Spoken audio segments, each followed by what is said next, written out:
नमस्कार दोस्तों, आप देख रहे हैं जनता की आवाज एसपीडी न्यूज। आज दोस्तों यहाँ पर 24 मार्च 2025 जो कि सोमवार है। हिंदू पंचांग के अनुसार आज चैत्र माह की कृष्ण पक्ष की 10वीं तिथि। जी हाँ दोस्तों, मुख्यमंत्री भजन लाल शर्मा ने 24 जनवरी को किया बड़ा ऐलान। राजस्थान सहित आज राजस्थान में कई महत्वपूर्ण बिलों पर होगी चर्चा। तो धर्म विरोधी और दोस्तों यहाँ पर लव मैरिज को लेकर भी सरकार आज ला सकते हैं विधानसभा में बड़ा बिल। इसके अलावा कोचिंग संस्थानों पर यहाँ पर कार्रवाई करते हुए भी भजन लाल सरकार यहाँ पर बड़ा ऐलान करती हुई नजर आ रही है। तो ऐसे दोस्तों आज के मुख्य समाचार एक एक खबर पर पूरी जानकारी देंगे। तो दोस्तों वीडियो को लाइक जरूर कर दीजिए और चैनल को पहली बार है तो नीचे रेड कलर के बटन दबाकर चैनल को सब्सक्राइब कर दीजिए ताकि हम आपके साथ ऐसे ही महत्वपूर्ण अपडेट लाते रहें। दोस्तों बता दें कि राजस्थान में आज का जो मुख्य समाचार है, किसानों के लिए कर्जा माफ। किसानों को कर्जा हो सकता है माफ। सरकार आने वाले कुछ दिनों में किसानों के लेकर यहाँ पर लगातार महत्वपूर्ण खबर भी दे रहे हैं। इसी बीच दोस्तों यहाँ पर किसानों पर सरकार का फाइनल कर्जा माफ आने वाला है। कोऑपरेटिव बैंक पर भी सरकार कुछ महत्वपूर्ण फैसला ले सकती है जिसमें किसानों के फसल दाम पर हो सकता है बड़ा ऐलान। तो दोस्तों वीडियो करते हैं शुरू बिना वक्त गवाएं। राजस्थान में फिर अटक सकता है धर्मांतरण का बिल। जी हाँ दोस्तों, यहाँ पर राजस्थान सरकार धर्मांतरण को लेकर बड़ी खबर आ रही है। राजस्थान में फिर अटक सकता है धर्मांतरण विरोधी बिल। कल 3 बिल होंगे पास। कोचिंग सेंटरों का रजिस्ट्रेशन अनिवार्य होगा। स्टूडेंट की फीस लौटाने की होगी। जी हाँ दोस्तों, राजस्थान सरकार धर्मांतरण विरोधी बिल एक बार फिर अटकने का आसार बढ़ गए हैं। बजट सत्र में धर्मांतरण विरोधी बिल पास नहीं होगा। सोमवार को विधानसभा सत्र के बजट का आखिरी दिन है और 3 बिल पास होने की है। इसमें धर्मांतरण बिल शामिल नहीं है। धर्मांतरण बिल को 3 फरवरी को विधानसभा में पेश किया था, लेकिन सदन में पारित करने की तारीख तय नहीं की गई। अब ये अगले सत्र तक अटक गया है। धर्मांतरण विरोधी बिल में जबरन लोभ और लालच में धर्म परिवर्तन करने पर 50,000 रुपए से 5 लाख तक का जुर्माना और 1 से 10 साल की सजा का प्रावधान है। धर्म विरोधी बिल के लिए कलेक्टर 2 महीने पहले आवेदन करके अनुमति का प्रावधान शामिल था। धर्मांतरण धर्म परिवर्तन के मकसद से शादी करने वाले के खिलाफ भी कई प्रबंधन किए गए। इसी बिल में पहले धर्मांतरण लौटने का धर्मांतरण के दायरे में रखा था। इस प्रावधान पर विवाद का असर है। प्रदेश में पिछले 16 साल से धर्मांतरण बिल किसी न किसी वजह से अटका रहा है। पहले धर्म स्वतंत्र विधेयक 2008 केंद्र और राज्य के बीच अटका था। मौजूदा सरकार पुराने बिल वापस लाया और नए धर्मांतरण विरोधी बिल लाया गया है, लेकिन इस बार सत्र में पारित होने कब तक ये लंबित नजर आ रहा है। दोस्तों बता दें, घर वापसी को धर्मांतरण के दायरे से बाहर रखा है। बिल के प्रावधान में पहले के धर्म में वापसी करनी छूट दी गई। अगर कोई अपना पहले ही धर्म लौटता है, पहले वाला धर्म लौट रहा था तो उसे धर्म परिवर्तन की परिभाषा से बाहर रखा गया। इसी परिभाषा के अनुसार हिंदू से मुस्लिम बिना कोई व्यक्ति आप वापस हिंदू अपनाता तो वही उस पर प्रावधान लागू नहीं होगा। कल होंगे 3 बिल पास। जहां दोस्तों विधानसभा में सोमवार को अहम बिल पास होंगे। प्रदेश में 45 गैर जरूरत हो चुके पुराने कानून खत्म करने वाले बिल भी पास होगा। कोचिंग सेंटरों की आत्महत्या रोकना और कोचिंग सेंटरों पर कंट्रोल के लिए भी प्रावधान के लिए बिल बहस के बाद पारित करवाया जाएगा। तीसरा बिल शहरी विकास प्रावधान के नियमों में बदलाव होंगे। कोचिंग समस्त बिल भी दोस्तों यहाँ पर रखा जाएगा। Rajasthan coaching student control regular bill 2025 के कड़े प्रावधान है। ये बिल पास होने के बाद कोचिंग की मनमानी फीस नहीं ले सकते हैं, एक साथ फीस नहीं ले सकते हैं। 4 किस्तों में फीस जमा कराने का ऑप्शन देगा होगा। स्टूडेंट के बीच में कोचिंग छोड़ने पर फीस वापस करनी होगी। बीच में कोचिंग छोड़ने पर स्टूडेंट को 10 दिन में फीस लौटाना होगा। यदि स्टूडेंट हॉस्टल रहता तो बची हुई हॉस्टल की फीस भी देना होगा। अब 50 से ज्यादा स्टूडेंट वाले कोचिंग सेंटर रजिस्ट्रेशन करवाना अनिवार्य होगा। रजिस्ट्रेशन के लिए जिला स्तर पर मीटिंग कमेटियां बनेगी। कोचिंग सेंटर पर निगरानी और कंट्रोल की राजस्थान कोचिंग सेंटर प्रावधान बनेगा। कोचिंग सेंटर पर बच्चे गैर जरूरी दबाव बनाना या फिर मनमानी से फीस वसूल करना बिल के प्रावधान का उल्लंघन करना है तो रजिस्ट्रेशन रद्द हो सकता है। कोचिंग अगर मनमानी फीस वसूलती है तो बच्चों पर दबाव बढ़ता है। ऐसे में 2 से 5 लाख का जुर्माना लगाया जा सकता है। जुर्माना नहीं चुकाने पर कोचिंग प्रॉपर्टी जब्त करने का भी प्रावधान यहाँ पर नजर आ रहा है। तो ऐसे में दोस्तों काफी बड़ा बिल हमें दिखाई दे रहा है। भरतपुर जिले से बड़ी खबर। जी हाँ दोस्तों, यहाँ पर भरतपुर के जिले से बड़ी खबर आ रही है। धूम्रपान के कारण हॉस्पिटल महिला मरीज का चेहरा झुलसा। लाइट जलाते ही ऑक्सीजन का पाइप में लगी आग। 5 दिन पहले करवाए थे यहाँ भर्ती। दोस्तों भरतपुर के सरकारी हॉस्पिटल मेडिकल एक बुजुर्ग महिला के शनिवार को धूम्रपान की लत के चलते आग की चपेट में आ गई। महिला अवस्थित का इलाज चल रहा था। वह ऑक्सीजन के सपोर्ट थे। इसी बीच बीड़ी जलाने के कारण लाइट लाइटर जगने से ऑक्सीजन की सप्लाई करने वाली पाइप में आग लग गई, जो कि महिला के नाक के गले के अंदर तक हिस्से पर पहुंच गई। घटना आरबीआई हॉस्पिटल शनिवार रात की 9 बजे के आसपास महिला मरीज वीता देवी निवासी अधपुरा महिला मुश्किल से बताया जा सकता है। हाल ही महिला की हालत गंभीर होने पर रविवार को दोपहर महिला को जयपुर पर कर दिया गया। हादसे के बाद ही हॉस्पिटल प्रशासन सुरक्षा व्यवस्था पर सवाल खड़े हो गए। हॉस्पिटल में धूम्रपान को लेकर नियम का खुलेआम उल्लंघन किया गया है। दोस्तों परिजन बोले धूम्रपान के लिए लाइट जलाते ही चेहरा झुलस गया। परिवारजनों ने बताया है कि बदमिती देवी की अस्थमिता की समस्या, इसी कारण वह 9 मार्च से आरबीआई हॉस्पिटल में एडमिट किया गया था। पहले भी कई बार भर्ती किया जा चुका था। बदमिती देवी धूम्रपान करती है। शनिवार को अपने बेड पर लेटी थी। उनके ऑक्सीजन पाइप में लगी आग, जिसमें उनके नाक के रास्ते ऑक्सीजन की सप्लाई जारी थी। इसी दौरान वेतन देवी बीड़ी को लेकर धूम्रपान के प्रयास में जुटी थी। जैसे ही उन्होंने लाइट जली तो नीले आग के एक गोला निकला और जिसमें बदना देवी की मुंह के पूरी तरह से जला दिया। उनके नाक में होते हुए गोला भीतर पहुंच गया। आसपास के लोग तुरंत बदना देवी को बेड पर पहुंचे और आग बुझाने का भी प्रयास किया है। तो ऐसे में दोस्तों ये काफी महत्वपूर्ण है। घटना के दौरान वहां के परिचित लोगों ने बताया कि ये घटना काफी भयानक घटना है। दोस्तों ये काफी कुछ है, तो ऐसे में आप सावधान जरूर रहें। चोरों ने घर में घुसकर 12 साल की लड़की का गला काटा। दोस्तों घर में घुसकर 12 साल की बच्ची का गला काटा, नाक कान से गहने लूट ले गए। लुटेरों ने खून से लथपथ शव देखा, मां बेहोश हो गई।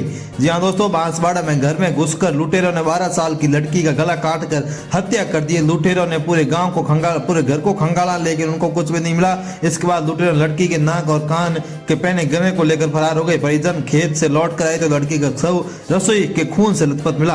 बेटी का शव देखकर मां बेहोश हो गई और घर में कोहराम मच गया। सूचना पर पुलिस और फॉरेंसिक की टीम मौके पर पहुंची और घटना स्थल से सबूत जुटाए। मामला रोरिया थाना इलाके के पोदिया कस्बे का है। खेत पर गए थे परिजन, घर पर अकेली थी लड़की।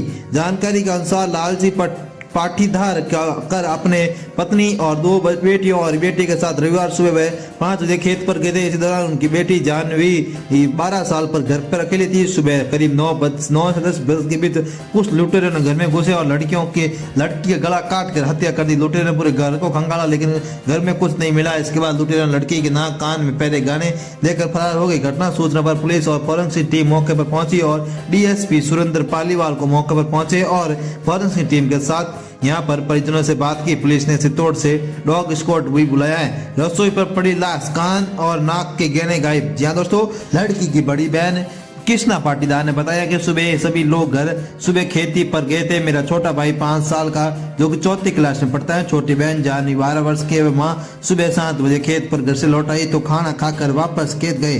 कृष्णा ने बताया कि अपने आते समय छोटा भाई रोने लगा तो मां ने उसे साथ लेकर आई। जानवी घर पर अकेली थी। सुबह 10:30 बजे हम घर लौटे तो जानवी की आवाज दी, लेकिन उसका जवाब नहीं आया। रसोई में जाकर देखा तो फर्श पर खून से लथपथ हालत में उसका शव पड़ा। उसके कान और नाक के गहने भी गायब थे। बड़ी बहन ने बताया कि ऊपर के कमरे में जाकर देखा तो वहाँ का बक्सा खुला पड़ा था। घर में कोई अन्य सामान चोरी नहीं हुआ। जानवी की खून से लथपथ देख हालत मां बेहोश हो गई थी। तो दोस्तों लड़कियों ने किया पर नाराबाजी। वहीं परिजनों की चीख पुकार सुनकर आसपास के लोग भीड़ जुट गई। दिन दहाड़े इस घटना के विरोध में कस्बे का बाजार बंद कर दिया गया। इलाके में लोगों के साथ लड़कियों ने भी हंगामा किया और पुलिस के खिलाफ जमकर नारेबाजी किए। महिला पुलिस लड़कियों को संभालने को लेकर मस्ताकस्ती करनी पड़ी। बाद में पुलिस ने लड़कियों को यहाँ पुलिस वाहन में बैठा कर दिया। लड़कियों ने आरोप लगाया पुलिस में हमें डांट मारा। एक लड़की ने कहा कि मैं न्याय मांग रहे हैं, पुलिस हमें कैसे पकड़ सकती है। तो दोस्तों ये काफी बड़ी खबर है, राजस्थान से आ रही है। राजस्थान में अब बढ़ने लगी है गर्मी। जी हाँ दोस्तों, अगले कुछ दिनों में राजस्थान में पड़ेगी भयंकर गर्मी। राजस्थान में बढ़ने लगी है गर्मी। तापमान में 1 से 3 डिग्री सेल्सियस की बढ़ोतरी। राजस्थान मौसम बदलना शुरू हो गया है। उत्तरी हवा का वजह से दौरान अधिकांश शहरों में तापमान में 2 से 3 डिग्री सेल्सियस गिरावट हुई थी। वह अब लगभग अगले हफ्ते तक ये प्रदेश में मौसम शुष्क रहेगा। इसकी वजह है तापमान में 1 से 3 इसी की वजह से तापमान में 1 से 3 डिग्री सेल्सियस तक की बढ़ोतरी होगी। राजस्थान में पिछले 24 घंटों के दौरान मौसम पूरी तरह शुष्क रहा है और अधिकांश शहरों में यहाँ पर धूप रही। कल के दिन की अगर बात करें, दिन तापमान यहाँ पर 39.5 डिग्री सेल्सियस दर्ज हुआ था, जो कि काफी महत्वपूर्ण है। वहीं दोस्तों जोधपुर बीका अगर यहाँ बात करेंगे दोस्तों जयपुर में, तो यहाँ पर सुबह शाम को हल्की ठंड रहती है, लेकिन दिन में दोस्तों यहाँ पर तापमान में काफी बड़ी गिरावट होती है, जो कि काफी महत्वपूर्ण है। वही मौसम विभाग केंद्र की माने तो अगले उत्तरी हवा का असर तापमान के मामूली उतार चढ़ाव देखने को मिला। बाकी अगर मौसम विभाग की माने तो अजमेर है दोस्तों, अजमेर में अगले 24 घंटों में भयंकर गर्मी का दौर शुरू हो चुका है, जिसका अगर अजमेर के तापमान की बात करें तो अजमेर का तापमान 36 डिग्री जा सकता है। जबकि अगर भीलवाड़ा की बात करें तो भीलवाड़ा में भी दोस्तों गर्मी का दौर शुरू हो चुका है, वहां भी दोस्तों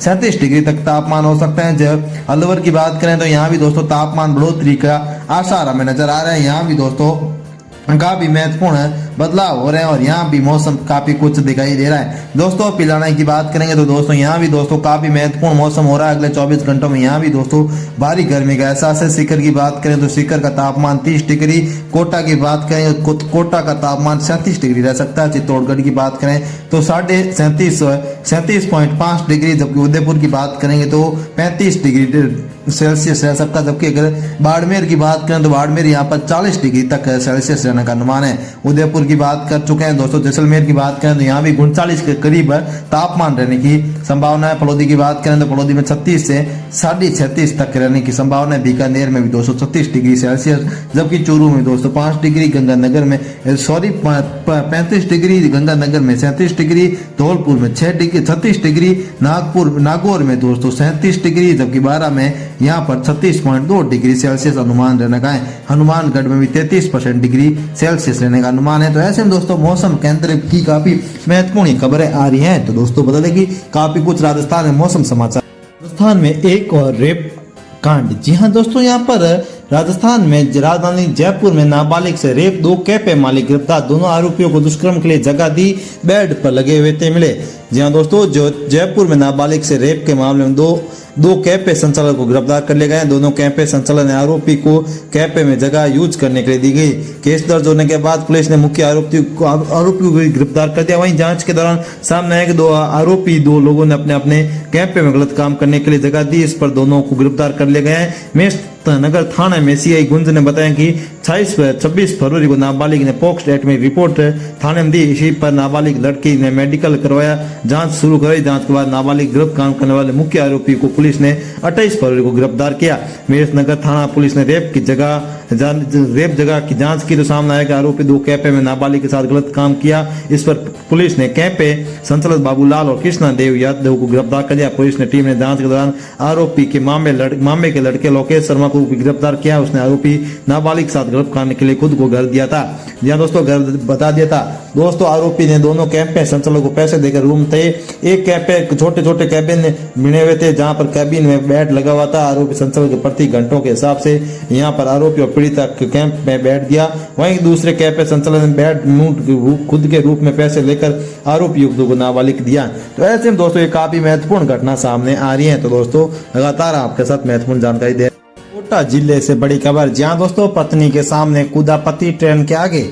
दोस्तों कोटा में पत्नी के सामने ट्रेन के आगे कूदा पति, स्टेशन लगाया था। ससुर दामाद को मारने आ रहा हूँ, 1 साल पहले लव मैरिज। जी हाँ दोस्तों, यहाँ पर काफी महत्वपूर्ण एक खबर निकल कर आ रही है। कोटा में कास होने के बाद पति ने पत्नी के सामने ही ट्रेन के आगे कूद कर सुसाइड कर दिया। युक्त ने 2 दिन पहले व्हाट्सएप पर स्टेटस लगाया, पहले लिखा था आज ससुर आ रहा है और दामाद को मारने, दूसरे में अपने मारने का टैग लिखा का मामला बोड़ा थाना इलाका का रविवार सुबह 11 बजे का है। युक्ति और युक्त 1 साल पहले ही लव मैरिज की थी। एसओ ज्योति ने बताया कि दिल्ली मुंबई रेलवे लाइन पर युक्त ने सुसाइड करने की सूचना मिली थी। युक्त की पहचान दिलराज मीणा निवासी सवाई माधोपुर से हुआ। यह अपनी पत्नी के साथ रहकर एसएससी की तैयारी कर रहा था। पत्नी भी कंपटीशन एग्जाम की तैयारी करती थी। दिलराज परिजनों ने ससुराल वालों के खिलाफ पहले रिपोर्ट दी थी। मामला जांच जारी है। मारने की धमकी देकर निकला था। चाचा लवकुश ने बताया कि दिलजीत अपनी पत्नी के साथ बालाजी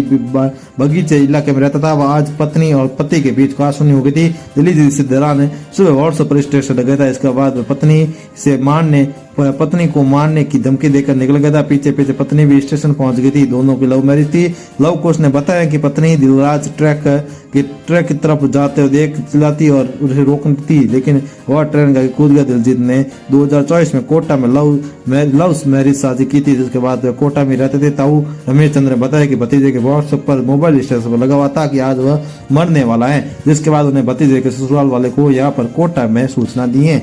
दोस्तों ये घटना काफी आपकी घटना है। दोस्तों बता दें कि आप बिना पूछे अपनी मर्जी से अलावा कोई फैसला ना ले, काफी महत्वपूर्ण घटना है। भरतपुर जिले में पुलिस की बड़ी कार्रवाई। जी हाँ दोस्तों, यहाँ पर भरतपुर जिले के सवेरे थाना पुलिस ने 3 अलग अलग कार्रवाई में 5 आरोपियों से 3 देसी कट्टे और 26 जिंदा कारतूस जब्त किए। इनमें से 2 नाबालिग थे जिन्हें पुलिस संरक्षण में लिया गया है। वहीं सभी पंचित नागला के रहने वाले हैं जो कि किसी वारदात को अंजाम देने की फिराक में थे।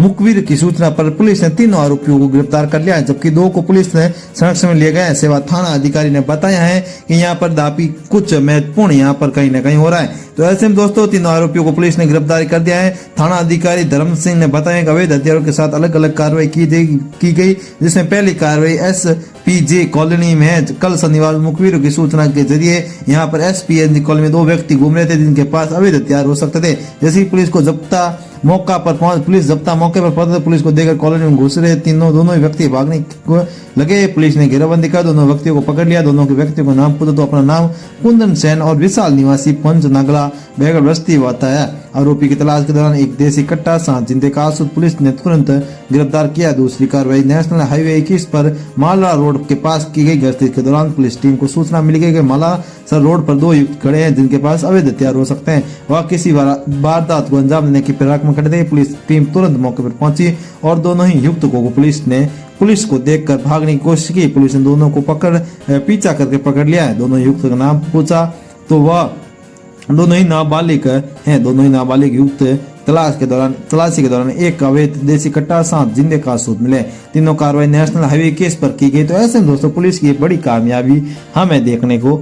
तो राजस्थान में दिनों अपराध अपने चरम पर पहुंच चुका है। दोस्तों राजस्थान की अगर बात करें तो राजस्थान में दिनों दिन नई घटना आ रही है। सीकर में दोस्त को मारकर चाय पीने गया था आरोपी। लोगों ने बोला मर्डर करके आया हूँ। लोगों से बोला कमरे में मिला पत्थर, हर जगह फैला था खून। जी हाँ दोस्तों, सीकर के श्री माधोपुर में राजू निठल को पीट कर मारने वाला उसका ही दोस्त अमित दर्जी 35 वर्षीय निकला है। आरोपी नशे में अपने दोस्त की हत्या कर दी, फिर चाय पीने गया। इसके बाद वे दोबारा घर लौटा और दोस्त की लाश लेकर सड़क पर फेंक कर चाबी पड़ोसी घर रखकर फरार हो गया। लोगों ने कहा कि आरोपी ने चाय की दुकान पर बताया कि वह मर्डर कर गया, लेकिन नशेड़ी होने के कारण किसी ने उसकी बात पर ध्यान नहीं दिया।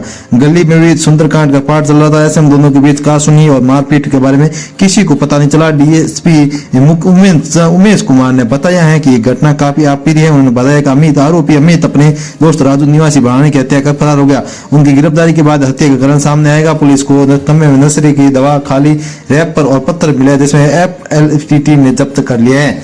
जी हाँ दोस्तों, सिर की दीवार पर मारा, बेसुध हुआ तो घसीट कर ले गया घर में। मारपीट और मर्डर की पूरी घटना वार्ड नंबर 32 की किचागढ़ स्थित श्री जगन्नाथ गेस्ट हाउस के CCTV कैमरे में कैद हुई। आरोपी ने अमित राजू पर सिर के मकान की दीवार पर 5 बार मारा। इसके बाद राजू बेहोश हो गया। इसके बाद अमित ने उसे घटिस कर कमरे के ओर ले गया। इसी दौरान राजू का हेलमेट के हाथ में छूट गया और जूता भी निकल गया। आरोपी अमित राजू घसीट कर ले जाने लगा, लेकिन पहली बार में राजू पूरी तरह से अंदर नहीं गया जा सका। इसके बाद कॉलर पकड़ के राजू को वह घर में ले गया और वहां पत्थर से राजू के पर वार किया।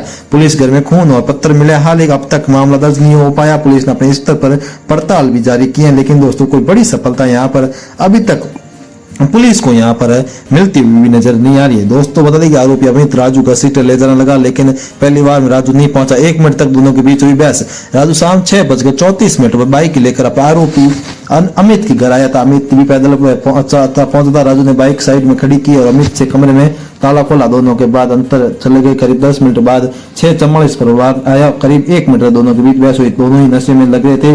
जैसे राजू ने अमित की उंगली दिखाई तो अमित गुस्से में आई। राजू के साथ मारपीट शुरू कर दी। उसने घुसता मारते हुए राजू के बाइक पर पटक दिया और बाल पकड़कर उसे सिर की दीवार पर मारा। फिर पेट और शरीर पर भी कई जगह गुस्से मारे बाइक खड़ी कर दी। CCTV कैमरे में नजर आया है कि जब राजू और अमित के अंदर थे तभी एक अन्य युवक दरवाजा खटखटाया। इसके बाद अमित बाहर निकला और उस युवक के साथ बाइक बाहर की तरफ निकल गया। कुछ देर बाद वापस लौटा। करीब 6:48 बजे आरोपी बाहर आया और ताला लगाने के बाद बाइक खड़ी करके लगा। नशे में होने के कारण वह बाइक खड़ी नहीं कर पाया और घटना दोस्तों यहाँ पर काफी हो गई। उसी के बाद दोस्तों ये पर अमित के लिए काफी महत्वपूर्ण ये खबर है। तो दोस्तों बता दें राजस्थान में दिनों अपराध काफी कुछ बच चुका है। तो ऐसे में दोस्तों सरकार आने वाले कुछ दिनों में अपराध को रोकने के लिए कई बड़े कदम उठाती हुई हमें नजर आ रही है। तो दोस्तों ये वीडियो कैसा लगा कमेंट करके जरूर बताएं। फिर मिलेंगे।